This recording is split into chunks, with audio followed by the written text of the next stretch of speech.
হাসিনার লেসপেন্সার ওই বটতলার উকিল ক্রিমিনাল চুপ্পুকে ঘাট ধইরা বাইর করে দিয়া বেগম খালেদা জিয়াকে রাষ্ট্রপতি করার আমার প্রস্তাব এখন বাংলাদেশের বিপুল সংখ্যাগরিষ্ঠ মানুষ গ্রহণ করেছে। আলহামদুলিল্লাহ, এইটা এখন বাংলাদেশের গণমানুষের প্রাণের দাবি।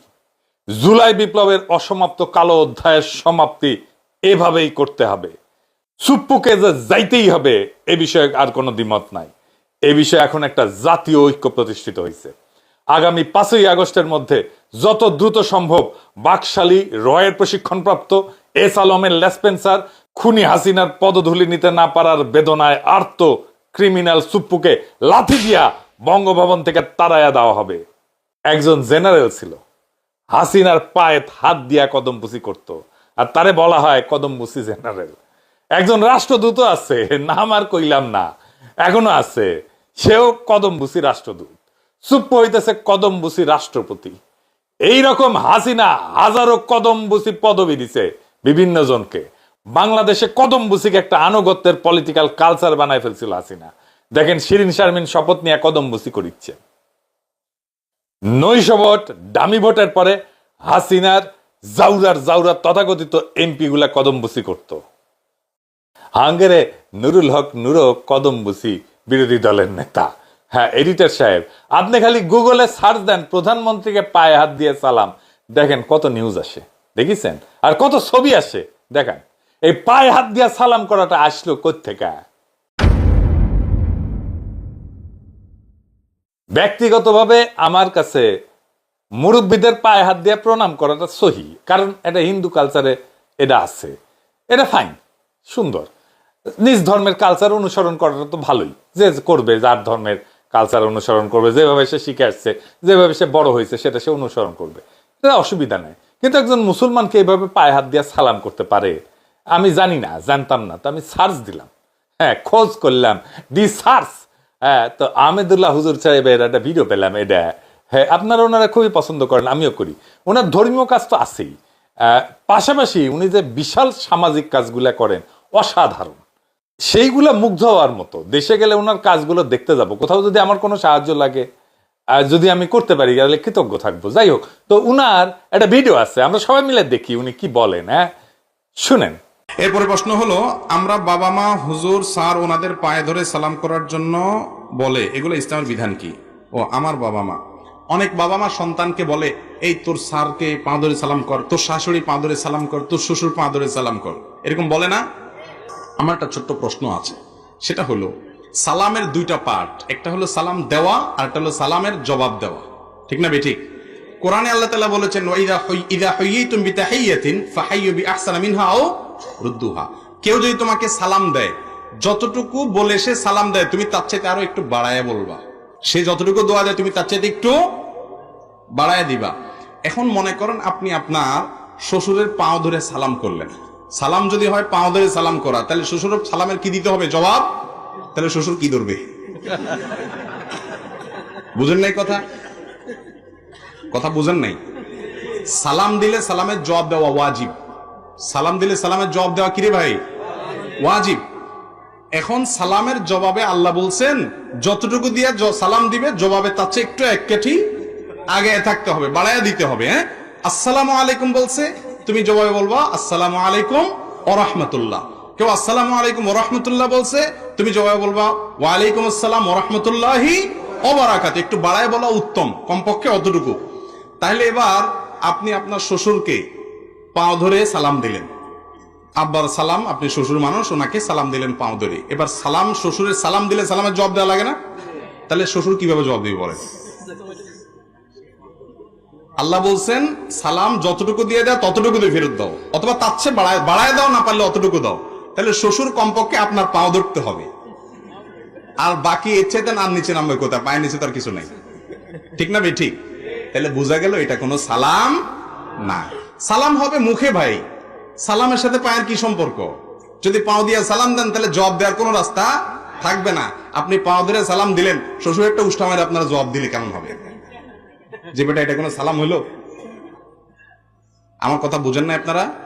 এই জন্য ভাই, সালামের সুন্নাহ সম্মত পদ্ধতি হলো মুখ দিয়ে সালাম দিতে হবে। কি দিয়ে সালাম দিতে হবে? কোরআন হাদিস আমাদেরকে সালাম শিখাইছেন মুখ দিয়া। সালাম হলো শান্তির দোয়া, এখানে পাও ধরার সাথে কোনো সম্পর্ক নাই। কিন্তু এগুলো না করলে মুসিবত হলো যেসব শ্বশুর শাশুড়ি বুঝে না, বলবে যে কি বেয়াদব, হ্যাঁ পাঁচই সালাম করে নাই। এটাকে রিকভার করার জন্য কি করবেন, খুব ইনোসেন্ট বয় হিসাবে শ্বশুরের সামনে খুব ভদ্র হয়ে থাকবেন, অনেক সম্মান শ্রদ্ধা করবেন, যাতে করে বুঝতে পারে ওনারা যে পাও না আসলে কি হয়েছে, ছেলেটা আসলে ভালো। কথা কি বুঝাতে পারছি? সালাম করলেন না, বেচারা এমনি মনে কষ্ট যে মনে হয় বেয়াদব বেয়াদব, আবার চললেন একটু বেশি উড়া উড়া ভাব, তো বলবে পুরাই আমার মেয়ের কপালে আজকে কি পড়ছে। ঠিক না ঠিক? বিধায় শ্বশুরদের প্রতি শ্রদ্ধা করতে হবে, মুরব্বীদের সম্মান জানাইতে হবে, কিন্তু সম্মান জানানোর পদ্ধতি হবে কোরআন এবং হাদিস। মন গড়া পদ্ধতিতে সালামের সাথে পাও ধরার কোনো সম্পর্ক না। সালাম হবে কি দিয়া? মুখ দিয়া। শুনেছেন? তাহলে এটা এসেছে কই থেকে? ইন্ডিয়া থেকে আসছে। ওই তো দিল্লির মাল, দিল্লিতে ছিল না, ওই দিল্লির থেকে আসিস, আবার দিল্লিতে ফিরে গেছে। ওই দিল্লির মাল ওই দিল্লি থেকে নিয়ে আসিছে। আসার টাইমে এই কালচার নিয়ে আসিছিল, আর ওই কালচারে সুপ্পু পদধূলি নিত, ওই হাত অপবিত্র হাত, ওই হাত দিয়া আমাদের রাষ্ট্র চলতেছে।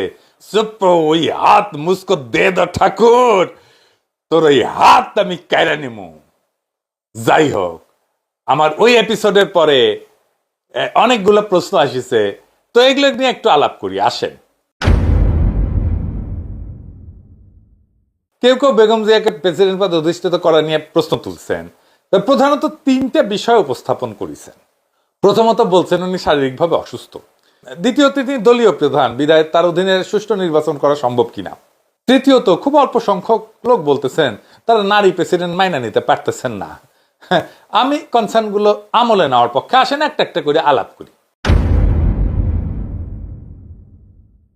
কথাটা ঠিক যে দিল্লি দেশে হাসিনার তুলনাবিহীন অমানবিকতার শিকার ছিলেন বেগম খালেদা জিয়া। তাকে বিষ প্রয়োগে হত্যা করার চক্রান্ত করেছিল সেই মানবরূপী হায়না শেখ হাসিনা। আমি এটা নিয়ে একটা ভিডিও করছিলাম, দুটা, এটা দেখে নিন। আমি সবসময় দেখছি বেগম জিয়া পরিবেশ যতই প্রতিকূল হোক না কেন উনি ঘুরে দাঁড়াইছেন। শারীরিক অসুস্থতা সত্ত্বেও তিনি জুলাইয়ের বর্ষপূর্তিতে যে বক্তব্য দিচ্ছেন তাতে বোঝা যায় তিনি মানসিকভাবে কতটা শক্ত, রাজনৈতিকভাবে তিনি দলমতের ঊর্ধ্বে উঠে গেছেন। ওনার চিন্তার শক্তি এখনো সজীব। বিএনপি যখন প্রফেসর ইউনূসের সাথে পাঙ্গা নিচ্ছিল না, দৈরাতে নামিছিল, তখন তিনি ইন্টারফেয়ার করেছিলেন। বিএনপি যখন কইতেছিল ডিসেম্বরে নির্বাচন দিতে হবে, interim remember election in December, তিনি শান্তভাবে বলছিলেন ফেব্রুয়ারিতে নির্বাচন দিলে ভালো হবে। সেটাই হয়েছে, তাই না? ওনার যে কত যন্ত্রণা দিছে হাসিনা, কিন্তু উনি একটা কত কথা বলেন নাই।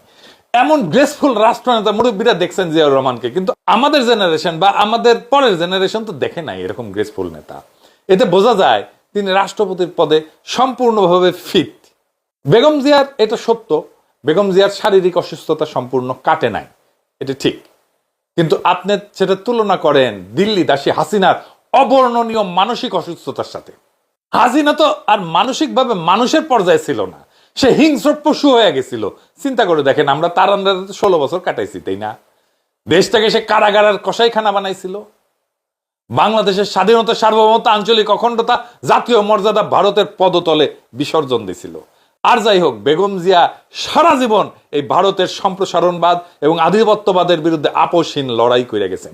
ওনার নামই হচ্ছে আপোষহীন নেত্রী। তার হাতে আমাদের দেশ, আমাদের সমাজ, আমাদের পতাকা, আমাদের জাতীয় ভবিষ্যৎ নিরাপদ। যারা প্রশ্ন তুলছেন যে বেগম জিয়া প্রেসিডেন্ট থাকাতে আগামী নির্বাচন নিরপেক্ষ হবে কিনা, তাদের জন্য দুটো উদাহরণ দেই। 1996 সালের নির্বাচনের সময় রাষ্ট্রপতি ছিলেন বিএনপির একজন জবরদস্ত রাজনীতিবিদ, জনাব আব্দুর রহমান বিশ্বাস। তিনি দলীয় ব্যক্তি ছিলেন, তিনি বিএনপির মনোনীত প্রেসিডেন্ট ছিলেন এবং তিনি বিএনপির নেতা ছিলেন। তত্ত্বাবধায়ক সরকার প্রধান হিসাবে প্রতিরক্ষা বিভাগ তথা সামরিক বাহিনী পুরাটাই তার আন্ডারে ছিল, আব্দুর রহমান বিশ্বাসের আন্ডারে। কিন্তু দলীয় ব্যক্তি হওয়া সত্ত্বেও জনাব আব্দুর রহমান বিশ্বাসের আমলে অনুষ্ঠিত নির্বাচনে বিজয় হয়েছিল আওয়ামী লীগ। 2008 সালে ইয়াজউদ্দিন তো খালেদা জিয়ার মনোনীত রাষ্ট্রপতি, তাই না? ইলেকশনে জিতেছিল আওয়ামী লীগ। সুতরাং দলীয় ব্যক্তি হলে নির্বাচন সুষ্ঠু হবে না, এই কথাটা ঠিক না। অধিকন্ত আগামী নির্বাচনে প্রতিরক্ষা মন্ত্রণালয় এবং সামরিক বাহিনী বেগম জিয়ার আন্ডারে তো থাকবে না, প্রেসিডেন্টের আন্ডারে না, এটা সুপুর আন্ডারে না। তারা থাকবে অন্তর্বর্তীকালীন সরকারের প্রধান নোবেল বিজয়ী প্রফেসর ইউনূসের আন্ডারে। সুতরাং রাষ্ট্রপতি পদে বেগম জিয়ার নিয়ন্ত্রণ 1996 সালে তারই দলীয় প্রেসিডেন্ট আব্দুর রহমান বিশ্বাসের চাইতে কম হবে। ফলে বেগম জিয়া প্রেসিডেন্ট হইলে নির্বাচন নিরপেক্ষ হবে না, এটার কোনো বাস্তবসম্মত যুক্তি নাই। ওনার অধিষ্ঠান প্রেসিডেন্ট হিসেবে এটা সেরিমোনিয়াল। এই সেরিমোনিয়াল প্রেজেন্সের গুরুত্ব অপরিসীম রাজনীতিতে এবং আমাদের মনে, কালেকটিভ সাইকিতে। খুব অল্প সংখ্যক ব্যক্তি বলছেন যে তারা নারী রাষ্ট্রপতি চান না, নারী নেতৃত্ব চান না। ভাইজান একটা কথা বলি, হ্যাঁ, এটা কিছু মনে করেন না আর কি। ইন্ডিয়া কয়টা বয়ান বাংলাদেশে চালায় বুঝেছেন, শয়তানি বয়ান, এগুলো আপনারা কেউ কেউ খান। এক নম্বরের শয়তানি বয়ান হইতেছে প্রফেসর ইউনূস সুদখোর। সুদ যেহেতু ইসলামে হারাম, তাই সুদের কথা বলে বাংলাদেশে সাধারণ মুসলমানদের চুলকায় দেওয়া আর কি, বুঝছাও। দুই নম্বরে নারী রাজনৈতিক নেতা চাই না। হাসিনা যে টাইমে ছিল ভাইজান, আপনারা এটা কথা কইছিলেন, বলেন নাই তো। এখন আপনাদের চেতনা জায়গায় উঠলো। খালেদা জিয়ার জোটে সকল ইসলামপন্থী দল ছিল না, ওনার নেতৃত্ব মাইনা নিছিল না বাংলাদেশের সকল ইসলামপন্থী রাজনৈতিক দল। ওনারা কি আপনাদের চাইতে কম বোঝেন? যাই হোক, আমি এই ধর্মীয় বিতর্কে ঢুকতে চাই না। আলেমরা বলেন, এই বিষয় নিয়ে আমরা শুনবো ওনারা কি বলেন। ওনাদের প্রজ্ঞা দিয়া, ওনাদের বুঝ দিয়া ওনারা বলেন, আপনি নিজে সিদ্ধান্ত নিয়েন না। এটা নিয়ে হাউকাউ করেন না। এই প্রসঙ্গে একটা বাস্তব উদাহরণ দেই, হ্যাঁ, ইরান নিয়ে। ইরানের বিপ্লবে নারীরা কেন্দ্রীয় ভূমিকা পালন করছিল। তারা ছিল বিপ্লবের সর্বাধিক দৃশ্যমান, সাহসী এবং আন্দোলনের অন্যতম প্রধান চালিকা শক্তি। কিন্তু তাদের এই সক্রিয়তা এবং আত্মত্যাগের রাজনৈতিক ফলাফল কিন্তু তাদের প্রত্যাশার সাথে মেলেনি, বরং বিপরীত হয়েছে। বিপ্লব বিজয়ের পরে হাজার হাজার নারী পর্দা ছাইরা রাস্তায় নামছেন স্বাবিরোধী বিক্ষোভে। নারীরা পুরুষদের মতোই রাস্তার বিক্ষোভে পুলিশের গুলির সামনে বুক চিতায় দাঁড়াইছিলেন। বিশ্ববিদ্যালয়ের ছাত্রী, লেখিকা, গৃহবধূ, শ্রমজীবী নারী, সব শ্রেণীর নারীরা বিক্ষোভে অংশ নিয়েছিলেন। মার্ক্সবাদীরা নিয়েছিলেন, বামপন্থীরা নিয়েছিলেন, ইসলামী জাতীয়তাবাদীরা নিয়েছিলেন, লিবারেলরা নিয়েছিলেন, বিভিন্ন মতাদর্শের নারীরা একত্রে রাজপথে আন্দোলন করেছিলেন। বিপ্লব পরবর্তী সময় কি হয়েছে? নারীর অবনমন হয়েছে, নারীর অধিকার সংকুচিত করা হয়েছে।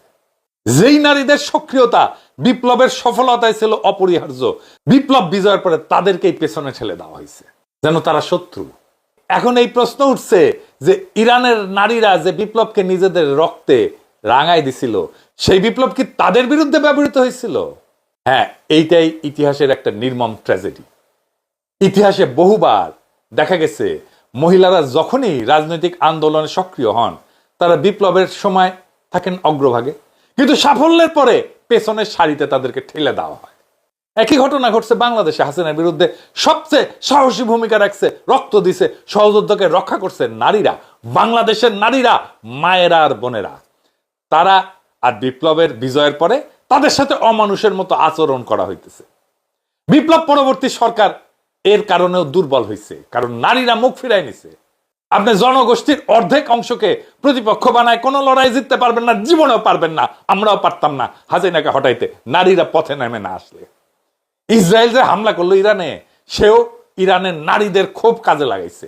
ইরানের অনেক শক্তি থাকতে পারে, কিন্তু সবচেয়ে বড় দুর্বলতা সংখ্যাগরিষ্ঠ নারীরা, আর সেই জোসনিয়া সরকারের পাশে নাই, বিপ্লবের পাশে নাই। ইরানের এখন কোনটা প্রায়োরিটি হওয়া উচিত? ইসরায়েলকে মোকাবেলা করা নাকি নিজের দেশের নারীদের দমন করা? এভাবেই বুঝবেন আমাদের কোনটা প্রায়োরিটি হওয়া উচিত। খালেদা জিয়া নারী, তার জন্য প্রেসিডেন্ট হইতে বাধা দেওয়া, নাকি অখণ্ড ভারতের অংশ হইয়া নামাজ পড়ার জন্য লাথি খাওয়া, গরুর মাংস বহন করার অপরাধে গণপুটিন খাইয়া মরে যাওয়া, বা জোর কইরা গেরুয়াপন্থীদের হাতে পইরা জয় শ্রীরাম বলতে বাধ্য হওয়া? কোনটা? আপনারা কোন পথে হাঁটবেন ভেবে দেখবেন। আর একটা উদাহরণ দিই। ইন্ডিয়ার সংখ্যালঘুদের জন্য পাকিস্তান হয়েছিল। জি, পাকিস্তান মুসলমানদের জন্য না, ভারতের সংখ্যালঘুদের সুরক্ষার জন্য হয়েছিল। শুধু মুসলমানদের জন্য না, দলিত হিন্দুদের জন্য পাকিস্তান হয়েছিল। শুধু জিন্না না, মুসলিম লীগ না, যোগেন মন্ডলের লড়াইয়ের ফল ছিল পাকিস্তান। যোগেন মন্ডলকে পাকিস্তানে থাকতে দেওয়া হয় নাই, কারণ পাকিস্তান একান্ত মুসলমানদের রাষ্ট্র হয়ে উঠতে চাইছিল। পাকিস্তানের রাষ্ট্র তাতে দুর্বল হয়েছে না শক্তিশালী হয়েছে? দুর্বল হয়েছে। এতই দুর্বল হয়েছে যে পাকিস্তান ভেঙে গেছে। পাকিস্তান ভেঙে লাভ হয়েছে মুসলমানদের? হয় নাই। তো বাংলাদেশকে নিয়ে এমন বাড়াবাড়ি করলে বাংলাদেশের অস্তিত্ব সংকটে পড়বে, আমি আগেই কয়ে দিলাম, তাই সাবধান।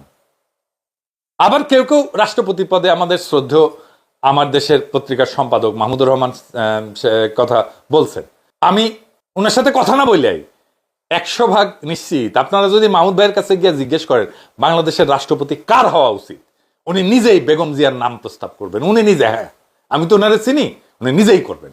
সুতরাং এই কথাটাই অবান্তর। আর কিছু দিল্লি দাস কচু খেতি বেগম জিয়াকে রাষ্ট্রপতি প্রস্তাব করার জন্য আমাকে গালবন্ধ করেছে, কারণ এই প্রস্তাব বাংলাদেশে ভারতের দালালদের জন্য একটা ভয়াবহ দুঃসংবাদ। তার মানে আমার প্রস্তাব কাজে লাগিছে, আমার প্রস্তাবটা লক্ষ্যভেদী। এই সামান্য সংখ্যক দিল্লি দাসদের একমাত্র উদ্দেশ্য হইতেছে বাংলাদেশকে ভারতের পদতলে পুনরায় বিসর্জন দেওয়া। আমরা তাদের এই চক্রান্তকে পুনরায় সমবেতভাবে ব্যর্থ করে দেব। যেভাবে আমরা হাসিনাকে খেদায় দিছিলাম গত বছর অগস্ট মাসে, ঠিক একইভাবে। আর আমাদের প্রিয় হাসনাত আবদুল্লাহ বলছে যে দাদা আইডিয়াটা খুব ভালো, কিন্তু ম্যাডাম কি রাজি হবেন? আমি কইছি ম্যাডামকে আমি যতটুকু বুঝি দেশের জনগণ চাইলে উনি অমত করবেন না। হয়তো ওনার শারীরিকভাবে কষ্ট হবে, কিন্তু তারপরেও উনি এইটাকে উপেক্ষা কইরা দেশের স্বার্থে, দেশের জনগণের স্বার্থে উনি এইটাকে গ্রহণ করবেন। এটা আমার অনুমান। বাংলাদেশ এখন এমন এক সন্ধিক্ষণে দাঁড়ায়, একদিকে আছে দিল্লির পদচুম্বনকারী দালালদের উত্তরাধিকার, যাদের কাছে ক্ষমতা মানে দাসত্ব, গণতন্ত্র মানে নির্দেশনা, আর নেতৃত্ব মানে পায়ে হাত দিয়া কদমবুসি করা। আর অন্যদিকে আছে এক নতুন সম্ভাবনার দিগন্ত, যেখানে রাষ্ট্রপতি হবেন সেই নারী যিনি রাজপথে কখনো হাঁটছেন, কারাগারে কখনো থাকছেন, কিন্তু কখনো মাথা নোয়ান নাই, যিনি আপসহীন, স্বপ্নদ্রষ্টা, প্রতিকূল সময়ে থাকছেন জনগণের পাশে। এই মুহূর্তে আমাদের সামনে এক ঐতিহাসিক সুযোগ আসছে রাষ্ট্রের শীর্ষ পদে এমন একজন নেতাকে বসানোর, যিনি ব্যক্তি নন, প্রতীক। বেগম জিয়া শুধু একজন নেতা না, তিনি হয়ে উঠছেন এক ঐতিহাসিক প্রতিরোধের মুখচ্ছবি। তার অভিজ্ঞতা, তার সহনশীলতা, তার আপসহীন দেশপ্রেম এখন বাংলাদেশ রাষ্ট্রের পুনর্গঠনের জন্য অপরিহার্য। যারা প্রশ্ন তোলেন নারী রাষ্ট্রপতি কি সম্ভব, তাদের বলি ইতিহাসে নারীরাই সবচেয়ে সাহসী বিপ্লবের কাণ্ডারি হয়েছেন। যারা বলে তিনি অসুস্থ, তাদের বলি হাসিনার মতো মানসিক বিকারগ্রস্ত এক ফ্যাসিস্টের তুলনায় বেগম জিয়া এখনো লক্ষ গুণে সুস্থ, স্থির এবং নৈতিকভাবে শক্তিশালী। যারা বলে তিনি পক্ষপাত দুষ্ট হবেন, তাদের জন্য ইতিহাস নিজেই উত্তর। আব্দুর রহমান বিশ্বাস, ইয়াজউদ্দিন, এমনকি 2008 সালের আওয়ামী লীগের বিজয়ের গল্প।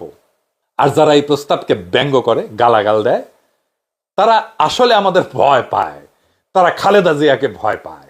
তারা জানে এই প্রস্তাব শুধু একটা ব্যক্তি না, একটা আদর্শকে রাষ্ট্রীয় স্বীকৃতি দেওয়ার ডাক। এই প্রস্তাব মানে হলো বাংলাদেশ আর ভারতের উপনিবেশ হবে না। এই প্রস্তাবের মানে হলো আমরা আমাদের পতাকাকে আর লাঞ্ছিত হতে দেব না। এখন সময় আসছে একটানা 16 বছরের নিপীড়নের অবসান ঘটানোর। এখন সময় আসছে রাষ্ট্রকে পুনরায় জনগণের হাতে ফিরায় দেওয়ার। সময় আসছে বেগম জিয়াকে বাংলাদেশের রাষ্ট্রপতি করিয়া সেই প্রতীকী নবজাগরণ, প্রতীকী বিজয়ের শুরু করার। যে নবজাগরণে থাকবে না দিল্লি দাসের কদমবুসি, থাকবে জনগণের গর্বিত উচ্চারণ, এই দেশকার জনগণের। 5ই আগস্ট হোক সেই প্রতীকী মুহূর্ত, যেদিন বঙ্গভবনের কদমবুসির শেকল ভেঙা জনগণ রাষ্ট্রের নিয়ন্ত্রণ পুনঃপ্রতিষ্ঠা করবে খালেদা জিয়াকে সামনে নিয়ে। জয় হোক স্বাধীনতার, জয় হোক বিপ্লবের, জয় হোক আত্মমর্যাদার, জয় হোক নতুন বাংলাদেশ গড়ার সাহসী উদ্যোগের। ইনকিলাব জিন্দাবাদ।